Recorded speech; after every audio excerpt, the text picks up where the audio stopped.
high-dose chemotherapy, autologous stem cell transplantation is still the treatment of choice in a young transplant-eligible patient. But I think we clearly see that CAR T-cell therapy is moving to earlier lines of therapy, as I've already pointed out. And at the moment, we already see CAR T-cell trials, like in lymphoma, where CAR T-cell therapy is actually challenging high-dose chemotherapy and autologous stem cell transplantation, or being added to autologous stem cell transplantation as a further consolidation strategy, especially in high risk or ultra high risk patients. So clearly, it could be a CAR T-cell therapy could be a kind of add-on to high-dose chemotherapy and autologous stem cell transplantation, but maybe also starting to challenge the role of autologous stem cell transplantation as a consolidation therapy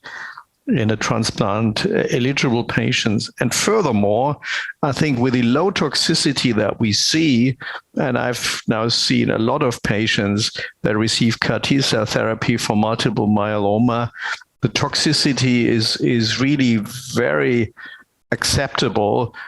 Maybe also transplant non-eligible patients might actually qualify for CAR T-cell therapy.